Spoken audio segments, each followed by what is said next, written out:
Des del dia que el Conca va ser creat, ara fa gairebé 2 anys i mig, no hem arribat al tercer, unes quantes coses han anat canviant.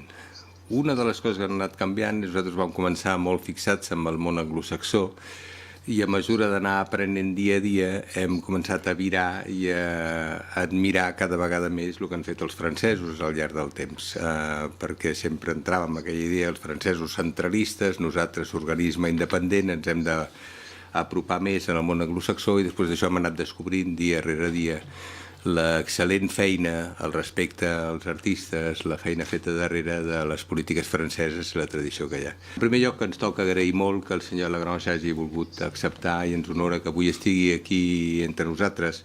El senyor Lagrange, el seu currículum es resumeix molt fàcilment. En primer lloc, és llicenciat en Dret. Després és alumne i graduat de l'escola única al món que hi ha a França, que és l'École nationale d'administració. Les principals feines que va estar fent va ser responsable de l'acció cultural de l'Estat en diferents regions, molt concretament va treballar a Champagne-Ardenne, a Midi-Pyrénées, a Rhône-Alpes, a Nord-Pas-de-Calais, de manera que cada un d'aquests puestos li ha donat l'experiència de poder fer allò que aquí definim com territori i ha estat treballant difonent cultura a territori. I finalment, des de l'any 2008, és director del Centre Nacional d'Art Plàstic, que vol dir que ho és tot en el món de les arts plàstiques de l'estat francès. És el senyor màxim responsable d'un centre que té una tasca importantíssima des de distribució d'ajuts, al fons d'art, o sigui, és el senyor Lagrange és el senyor de les arts plàstiques de França, no es pot dir més. I en aquest sentit, quan el vam convidar, vam pensar que era molt útil tenir-lo aquí, perquè amb la reflexió que ens havia fet, no només pel fons d'art, sinó per il·lustrar tot això, poder tindre la màxima autoritat avui a França entre nosaltres, pensava que era molt positiu per vostès i perquè nosaltres sempre hi podem aprendre tantes i tantes coses. Monsieur Lagrange. Écoutez, merci beaucoup de cette présentation. En effet, je travaille depuis maintenant une douzaine d'années au ministère de la Culture et j'ai exercé des responsabilités très différentes et en particulier en effet dans les régions. Alors comme responsable d'un service du ministère, de l'État central, pas dans une collectivité territoriale régionale, mais ça m'a permis en effet d'être en contact avec beaucoup d'élus locaux et de voir que même dans un pays très centralisé comme la France d'ailleurs, les politiques publiques culturelles, même celles menées par l'État, sont différentes d'une région à l'autre. C'est-à-dire qu'on est un pays centralisé avec en apparence des politiques très uniformes, mais qui en réalité s'appliquent aux territoires, aux différentes régions françaises en fonction d'un contexte local, politique et culturel, ou de tradition culturelle en tout cas, dans ces différentes régions. Je voudrais aussi me montrer plus modeste que ne l'a fait M. Gardens dans la présentation, car le Centre national des arts plastiques est en effet une des institutions qui intervient dans le champ de l'art contemporain en France, institution du ministère de la Culture, mais il y en a beaucoup d'autres, même si d'un certain point de vue on peut considérer qu'on est une des principales, mais il y en a un certain nombre, mais je vais l'évoquer au cours de mon exposé. Alors le Centre national des arts plastiques, oui, les images sont là, vous avez là une photo notamment d'une partie de nos réserves qui sont à la Défense, près de Paris, dans le quartier d'affaires de Paris. C'est un établissement public du ministère de la Culture. Ça veut dire que c'est une organisation autonome du ministère. Il y a un budget propre, un conseil d'administration, une présidente en l'occurrence, qui est une personnalité indépendante. Mais néanmoins, nous sommes sous la tutelle du ministère de la Culture. Nous agissons pour le compte du ministère et de l'État. Et d'ailleurs, nous sommes très dépendants de sa subvention, puisque le budget, qui est d'environ 11-12 millions d'euros par an, vient à 99,9% du ministère de la Culture. Donc c'est une indépendance toute relative, évidemment, puisque tous les ans, je suis obligé de négocier le budget. Mais j'y reviendrai et pour réagir un peu aux propos introductifs que vous avez dit, Madame, sur la stabilité des politiques, effectivement, même si nous dépendons du ministère de la Culture pour la politique que nous conduisons et pour le budget, effectivement, l'avantage dans nos institutions en France, c'est qu'on s'inscrit dans la durée. Et que les politiques qui sont conduites sont des politiques qui ont maintenant 40, 50 ans et qui n'ont pas été affectées par les changements politiques divers, les alternances politiques qu'on connaît en France comme dans toutes les démocraties. Et je crois qu'en effet, c'est un aspect important des politiques culturelles de pouvoir s'inscrire dans la durée.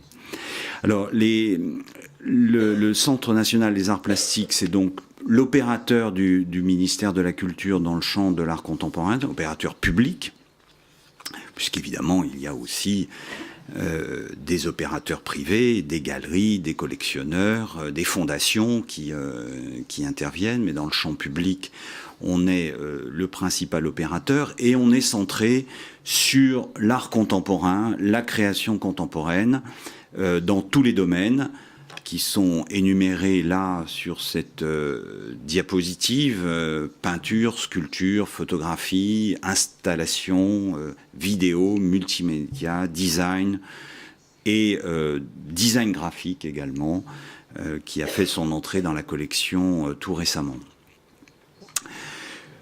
Une de nos missions principales, et qui est aussi une mission historique, puisqu'on fête cette année les 220 ans de la collection, de cette collection d'État, puisque c'est une politique qui remonte à la Révolution française et qui est même un héritage de la monarchie, c'est d'acheter des œuvres d'art à des artistes vivants. Donc ça fait 220 ans que l'État, dans notre pays, achète tous les ans des œuvres à des artistes vivants. Et au fond, depuis 220 ans, cette politique, dans son principe, est restée la même. C'est à la fois soutenir les artistes, soutenir la création, en achetant leurs œuvres. C'est enrichir les collections publiques. Et c'est créer le patrimoine de demain.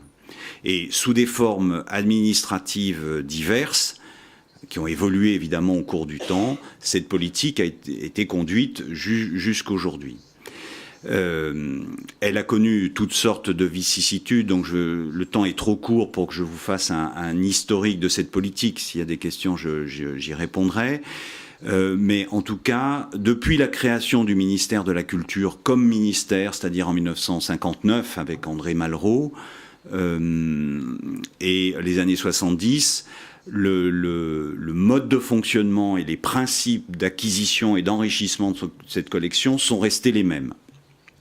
La seule évolution notable est intervenue dans les années 80 avec l'arrivée de François Mitterrand comme président de la République et d'un nouveau gouvernement socialiste, une coalition socialiste et communiste à cette époque, où le budget du ministère de la Culture a augmenté considérablement à cette époque, et où on a en effet aussi augmenté les budgets d'acquisition pour l'art contemporain. Depuis 40 ans maintenant, entre 40 et 50 ans, on fonctionne à peu près de la même façon, avec des commissions qui sont indépendantes, qui sont certes composées en partie de représentants de l'établissement. Je suis moi-même un des membres de droit de ces commissions d'acquisition. Il y a des représentants du ministère, il y a un représentant du Centre Pompidou. Les autres membres de ces commissions sont des personnalités indépendantes, des conservateurs de musées, de régions par exemple, des collectionneurs, des artistes, des critiques d'art, des historiens. Ces commissions sont renouvelées tous les 3 ans, les membres ne sont pas renouvelables, ils ne sont pas rémunérés, ils interviennent bénévolement, et à la différence de ce qui se passe dans les musées, ce sont les membres de cette commission qui font des propositions d'acquisition pour entrer dans cette collection. Il y a donc 3 commissions, une qui est spécialisée sur ce qu'on appelle les arts plastiques en général, c'est-à-dire peinture, sculpture, installation, enfin toutes les formes que prend l'art aujourd'hui, les supports qu'utilisent les artistes. Il y a une commission art décoratif, design, création industrielle et donc désormais également design graphique. Je vous montrerai des exemples d'acquisition tout à l'heure. Et puis une commission spécialisée photographie et vidéo. Vous avez eu une conférence avec Agnès Gouvion-Saint-Cyr il y a 2 jours, qui a pendant longtemps été membre de cette commission, comme membre de droit d'ailleurs, et qui a beaucoup contribué à constituer cette collection, la collection photographique publique que nous gérons. Nous avons un budget environ de 3 millions d'euros par an. Donc ce budget est relativement stable depuis quelques années. Il a même légèrement baissé, sensiblement baissé cette année. Pas tellement à cause de la situation de crise ou budgétaire que tout le monde connaît aujourd'hui, mais plus pour des raisons propres à l'établissement, parce que nous avons dû louer de nouvelles réserves et donc on a des charges de fonctionnement qui augmentent, donc on a dû un peu baisser les acquisitions. Une partie de ce budget d'ailleurs aussi consacrée à la conservation préventive et à la restauration des œuvres acquises, parce que vous le savez, les œuvres contemporaines sont largement aussi fragiles que les œuvres patrimoniales plus anciennes et ont besoin d'être surveillées, restaurées très régulièrement. Et là, vous avez 2 illustrations sur cette diapositive d'acquisition récente. Une œuvre d'un artiste italien, je pense que tout le monde connaît ici, Maurizio Nanucci. La première fois d'ailleurs qu'on faisait entrer une œuvre de cet artiste pourtant très connu. Et puis un film d'animation qui s'appelle Logorama, qui a eu beaucoup de retentissement en France, qui est très rigolo à regarder. Vous pouvez le voir sur Internet d'ailleurs, parce qu'il est en diffusion libre, et qui a eu un Oscar à Hollywood en 2009 pour le film d'animation. C'est un petit film qui n'est fait qu'avec des logos de toutes les marques qu'on connaît tous aujourd'hui dans notre monde, et avec tous les personnages aussi associés à la publicité. Et donc c'est le clown de McDonald's qui fait des ravages dans une cité composée uniquement de logos, qui tue le bonhomme Michelin, etc., etc. Enfin, quelque chose d'assez à la fois amusant et qui se termine très très mal d'ailleurs, mais enfin, qui est vraiment tout à fait rigolo. Les priorités de la politique d'acquisition sont celles qui sont ici. Alors en français, je crois qu'il y a un certain nombre de personnes qui comprennent le français. Je vois d'ailleurs que tout le monde n'écoute pas la traduction. Les grands principes, c'est soutenir la jeune création. C'est à la fois un principe un peu normal. On s'intéresse évidemment à la création en train de se faire, donc nécessairement aux plus jeunes artistes, et on essaye de les repérer le plus tôt possible. C'est aussi une nécessité économique, parce que même si on a 3 millions d'euros, qui est une somme non négligeable, mais c'est pas non plus une très grosse somme au regard de ce qui brasse sur le marché de l'art. Et donc il faut qu'on soit très attentif et qu'on puisse commencer à acheter les artistes aussi très très tôt. On essaye aussi de constituer des ensembles d'artistes ou de groupes d'artistes, de suivre la carrière d'un artiste, ce qui fait que on peut aussi bien acheter un très jeune artiste de 25 ans, mais aussi à Jacques Monory. On a acheté récemment une toile de Monory faite en 2009, alors que cet artiste a bientôt 90 ans, je crois. Mais évidemment, il est toujours vivant et il travaille toujours. Donc on essaye d'être très attentif à tout ce qui se passe, sans distinction de genre, sans distinction de support et sans distinction de nationalité. Alors ça aussi, je crois que c'est très important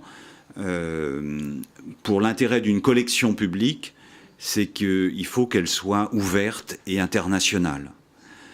Et c'est le cas de la nôtre, même si évidemment, et c'est tout naturel, on est plus attentif à la scène artistique française, c'est-à-dire les artistes français ou tous ceux qui vivent en France, puisque même si la France n'est plus, comme elle l'a été au XIXe siècle ou au début du XXe siècle, le lieu d'attraction de tous les artistes qui sont venus pour toutes sortes de raisons en France, néanmoins, nous accueillons toujours beaucoup d'artistes étrangers, soit dans les écoles, soit qui viennent travailler, soit qui passent en France. Et puis aujourd'hui, vous le savez, la vie artistique est complètement mondialisée.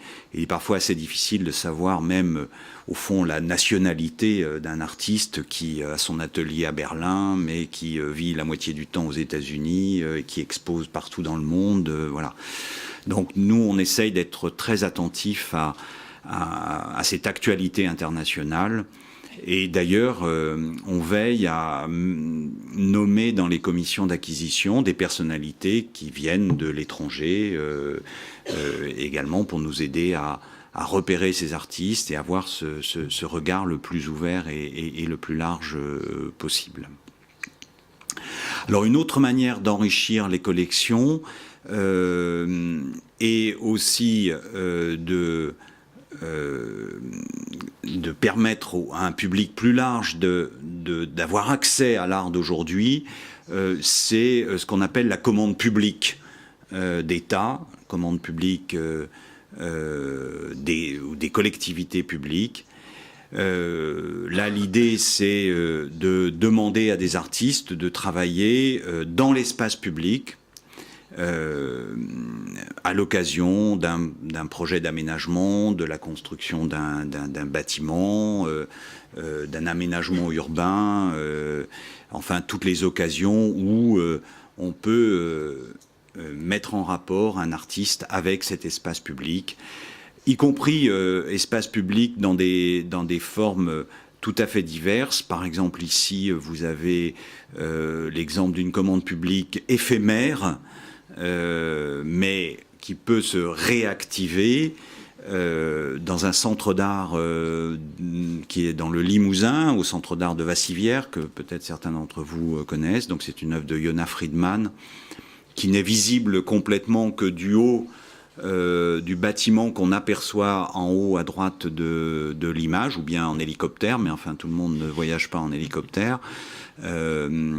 Et c'est une œuvre qui je crois, qu'on a faite en 2009 et qui a dû s'effacer un petit peu aujourd'hui, mais qu'on pourra reconstituer à volonté.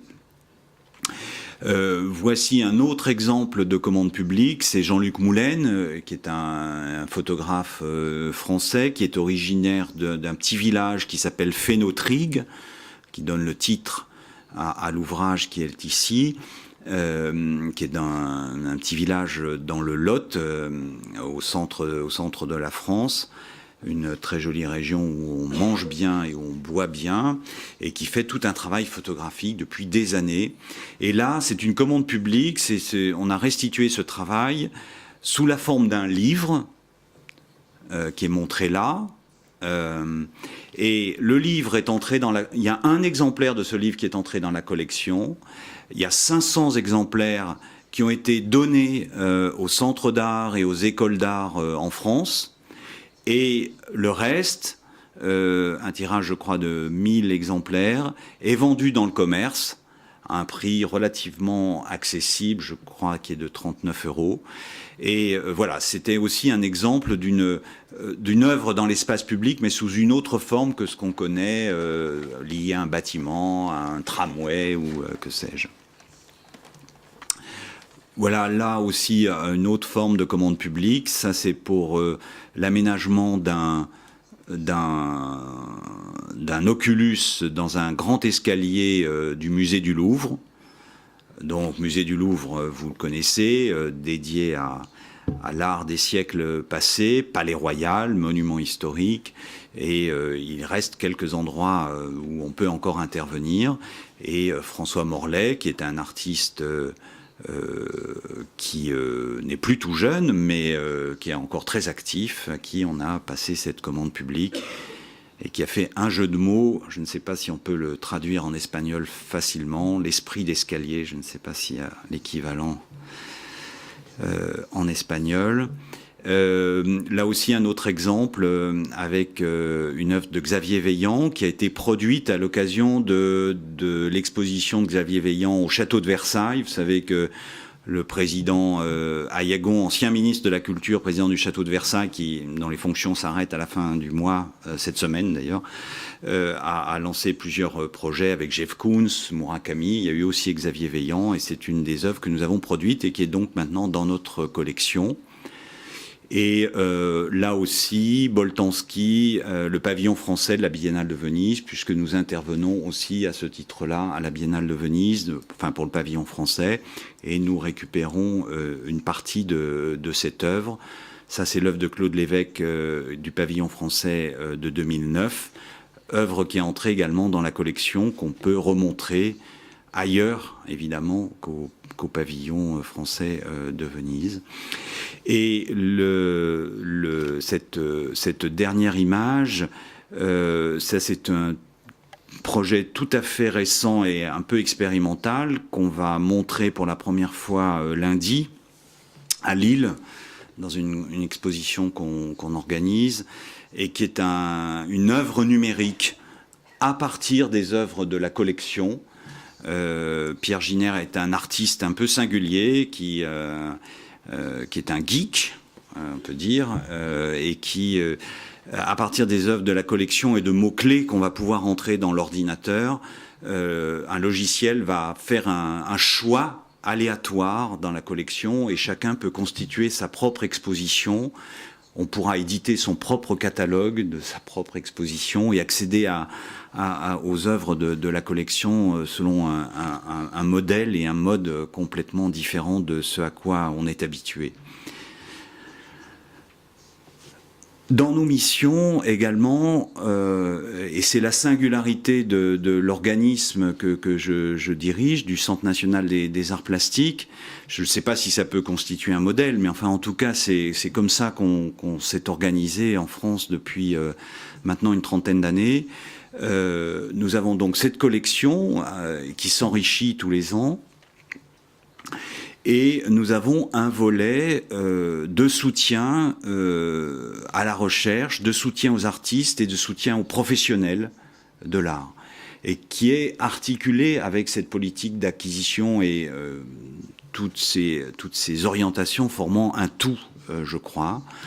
Donc nous avons, je n'entre pas dans le détail, mais un certain nombre de dispositifs de soutien à la création, au profit des artistes, quels qu'ils soient, mais également les professionnels et le milieu de l'art. Nous avons des aides pour les galeries, des aides à la première exposition, des aides au premier catalogue, des aides à l'édition également, des aides également à la production ou à la post-production de vidéos ou de films d'artistes. Les illustrations ici montrent quelques projets que nous avons soutenus. Alors ces projets ne sont pas qu'avec des financements publics, évidemment, c'est juste un soutien. Il y a évidemment soit un éditeur derrière qui a un budget, soit un centre d'art, soit une galerie, évidemment, qui met un budget et que nous accompagnons. Nous avons enfin une mission de diffusion et de promotion de l'art contemporain. Les œuvres que nous achetons, aujourd'hui nous avons une collection de près de 100 000 œuvres sur les 220 ans. Notre rôle, évidemment, n'est pas de les mettre dans les réserves et de les garder précieusement. Non, notre mission, c'est de les déposer dans les musées Il y en a 55 000 sur les 100 000 qui sont dans les musées en permanence. Il y en a beaucoup qui ont déjà été transférés d'ailleurs aux collectivités territoriales. Et j'ai proposé récemment au ministère d'ailleurs qu'on réfléchisse à une loi qui nous permette, au bout de 50 ans, de proposer de façon systématique aux collectivités territoriales de devenir propriétaires de ces œuvres. Pour assurer une respiration à la collection et nous faire rester dans le champ de l'art contemporain tout le temps et ne pas être devenir un gestionnaire d'œuvres patrimoniales. Nous avons aussi une petite particularité, alors ça je ne sais pas si c'est un exemple à suivre, mais nous avons aussi pour mission de décorer les administrations publiques. Donc nous prêtons beaucoup d'œuvres aux ministères, aux ambassades de France à l'étranger. Il y a beaucoup d'œuvres dans les mairies, dans les églises également, puisqu'avant la séparation de l'Église et de l'État en France qui remonte à 1905, on s'occupait du décor des églises. Mais enfin, certaines églises, les cathédrales appartiennent toujours à l'État. Nous avons beaucoup d'œuvres dans les cathédrales et nous en déposons de temps en temps pour compléter des décors de cathédrales. Ça, c'est une mission qui est importante et c'est assez typiquement français, c'est-à-dire de considérer qu'il revient à l'État d'aider à la constitution de collections dans les musées de région. Et c'était d'ailleurs le propos initial des révolutionnaires au moment de la Révolution de 1789. On a créé par décret à l'époque, c'est le décret Chaptal, en 1791 ou 12 ou 13, je ne sais plus, 12 musées en région et qui ont été constitués à partir des collections de l'État, depuis qui ont été transférés. Mais il y a beaucoup de dépôts du musée du Louvre, par exemple, dans les musées en région. Ces musées aujourd'hui sont devenus évidemment autonomes, relèvent des collectivités territoriales, ont leur propre budget d'acquisition et leur propre politique d'acquisition, mais toujours avec le soutien de l'État et toujours avec des dépôts. Aujourd'hui, nous, on continue à déposer des œuvres dans tous les musées en région et avec le développement des politiques culturelles dans notre pays depuis les années 60-70, il y a un certain nombre d'institutions qui sont spécialisées dans l'art moderne et contemporain. Donc on a des musées d'art contemporain à Strasbourg, à Lille, à Nantes, à Bordeaux, à Lyon, à Marseille, à Grenoble, etc., à Saint-Étienne, qui sont devenues des institutions très importantes, avec leur propre collection et des dépôts venant de notre collection ou venant également du Centre Pompidou. Nous déposons également dans les musées nationaux, donc on a aussi avec le Centre Pompidou, par exemple, beaucoup d'œuvres qui sont au Centre Pompidou appartiennent à notre collection. Le Centre Pompidou a son propre budget d'acquisition, mais il est plus faible que le nôtre et il l'utilise en fait souvent pour compléter plutôt la partie art moderne. Donc ils achètent de temps en temps un Picabia ou une œuvre plus historique qui évidemment coûte beaucoup plus cher et pour laquelle ils mobilisent d'autres types de crédits, du mécénat, etc. Alors peut-être je vais faire une parenthèse à ce stade puisque le propos était de la politique d'acquisition en France. Je disais on n'est pas la seule institution à intervenir dans l'acquisition. Donc tous les musées ont des budgets d'acquisition. Les musées nationaux, notamment le Centre Pompidou, puisque c'est celui qui s'occupe de l'art contemporain, mais évidemment les autres ont un budget d'acquisition. À ces budgets d'acquisition viennent s'ajouter les dispositifs de mécénat, c'est-à-dire qu'on peut mobiliser pour une acquisition, notamment une acquisition patrimoniale, évidemment, puisque c'est celle-ci qui coûte le plus cher. Quand le Centre Pompidou achète un jeune artiste, c'est évidemment à la portée, en principe, de son budget d'acquisition. 10 000, 20 000, 30 000, 50 000 euros, ça c'est possible. Dès qu'on passe sur des acquisitions patrimoniales, évidemment, on a besoin de mobiliser du mécénat. Il y a aussi le système des dations, vous l'avez évoqué dans votre exposé. Donc là, on a un dispositif fiscal qui est assez compliqué à mettre en œuvre, évidemment, puisque le ministère des Finances est très attentif et n'accepte pas n'importe quelle proposition de dation. Et d'ailleurs, ça fait automatiquement entrer les œuvres à ce moment-là dans une collection d'État, puisque c'est l'État qui se prive d'une recette fiscale et donc l'œuvre entre dans une collection d'État. C'est ainsi que, par exemple, le musée Picasso à Paris est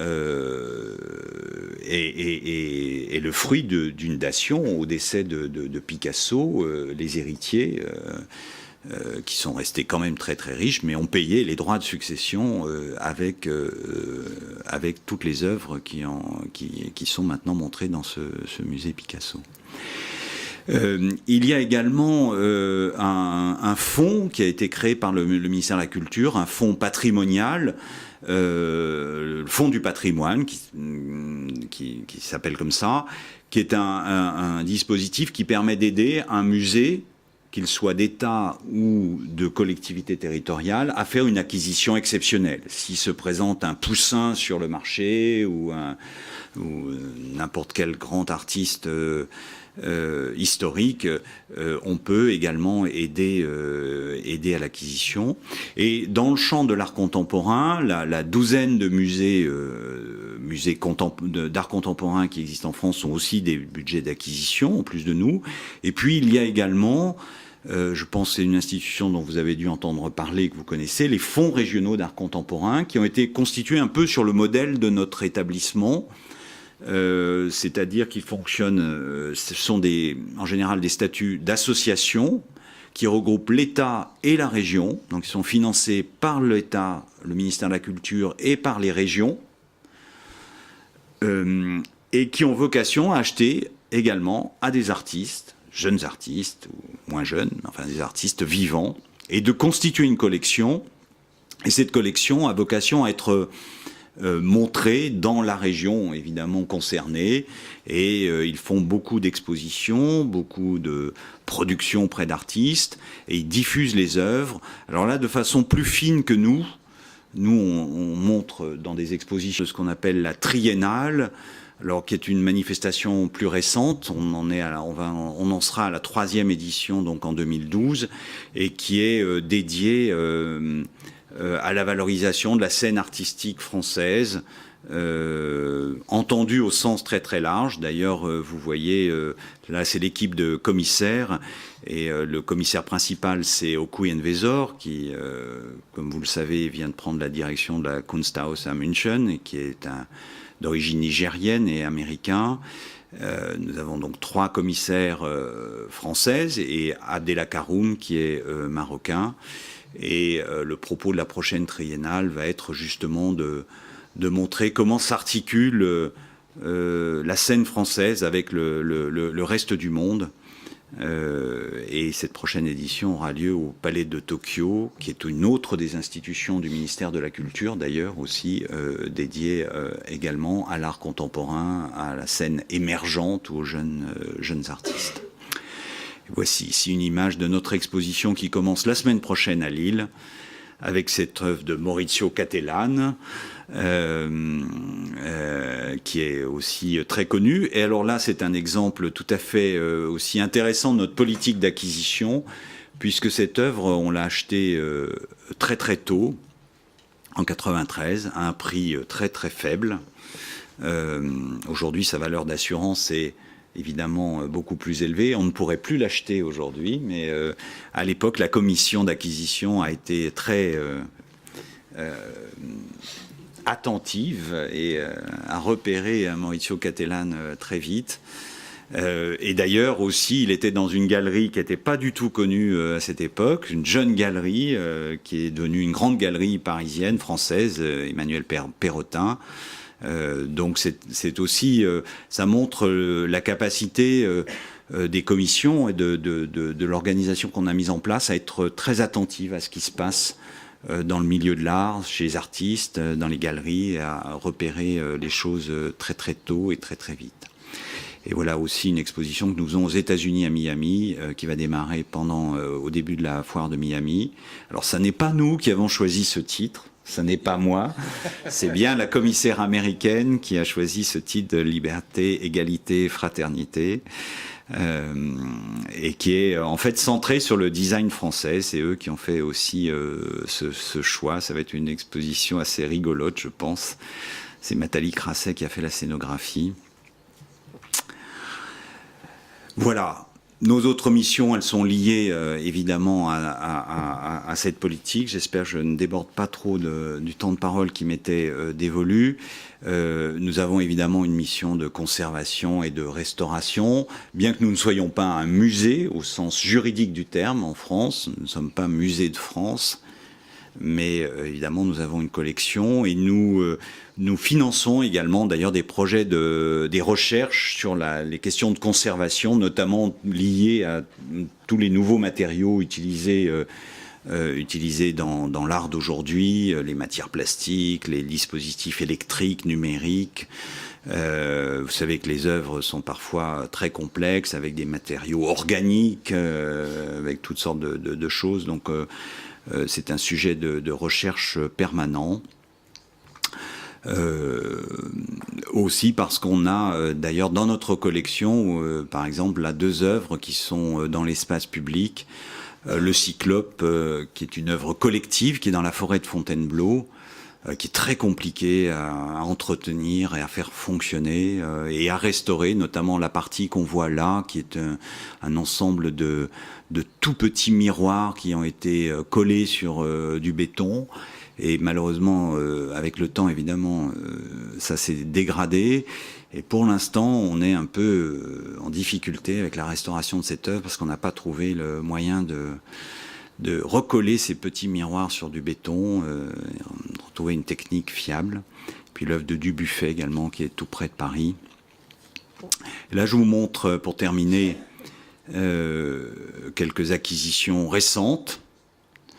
Une œuvre ici de Théo Mercier, très étrange. Renaud-Auguste Dormeuil. Alain Declercq, là on est dans une œuvre plutôt photographique. Alain Declercq fait tout un travail avec une caméra obscura, comme l'indique le titre, à New York, qu'il a posé ses boîtes dans différents endroits à New York, les endroits qui sont aujourd'hui à la suite des attentats de New York, les endroits qu'il est interdit de filmer. Donc il est allé aux États-Unis, à New York essentiellement, et posant ses boîtes dans les endroits où il est interdit de prendre des photos. Là, une photographie également. Voilà un exemple d'achat design. On a également acheté de Martin Bass, je ne sais pas si vous connaissez ce designer néerlandais, une œuvre numérique que j'ai sur mon iPhone d'ailleurs également, qu'on peut acheter pour 79 centimes d'euros, qu'on peut avoir sur son iPhone, qui est une horloge numérique très étrange. Mais je vous la montrerai après la conférence pour ceux que ça intéresse. Là également une photographie qui est prise dans les centres d'entraînement de l'armée américaine qui reconstitue les batailles. Voilà un exemple d'achat de design graphique. Nous avons fait entrer dans la collection toute l'identité visuelle du théâtre Nanterre-Amandier, qui est un théâtre de la région parisienne. On a également acheté lors de cette même commission, enfin pas acheté, d'ailleurs c'est une donation, parce que c'est aussi un mode d'acquisition fréquent pour nous. On a beaucoup de donations de la part d'artistes. On a acquis par donation également toute l'identité visuelle de Canal+. Lorsque cette chaîne a été lancée en France, ils avaient fait un énorme travail absolument remarquable d'identité visuelle, et on a fait entrer à peu près 200 pièces liées à cette identité visuelle, y compris les objets, les stylos, les carnets, les cendriers, que sais-je. Il y a énormément de choses. Ça nous paraît important de conserver ça. Voici encore un autre exemple d'acquisition dans la collection art décoratif design des frères Bouroulec. Une acquisition Nacho Carbonel.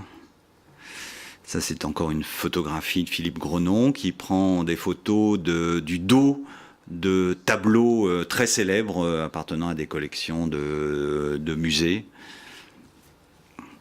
Encore un designer, je vois que les illustrations sont très centrées sur le design. Ça, c'est Roger Talon qui n'entre pas dans les détails, qui est un aspect de ce que nous faisons, mais encore une fois, j'en terminerai par là, qui est une politique, en effet, qui a fait l'objet d'un suivi, enfin, qui est conduite année après année dans une certaine régularité. Les commissions sont évidemment renouvelées, mais les principes sont poursuivis, les budgets sont maintenus. C'est jamais simple de conserver les budgets, et puis avec les tensions que tous les pays occidentaux et européens connaissent aujourd'hui, ça risque d'être plus difficile, mais 3 millions d'euros, c'est quand même, je pense, encore à la portée des pays européens, du moins j'ose l'espérer. 3 millions d'euros pour nous. Je vous ai parlé des FRAC, les fonds régionaux d'art contemporain, il y en a 26 en France, il y en a un par région.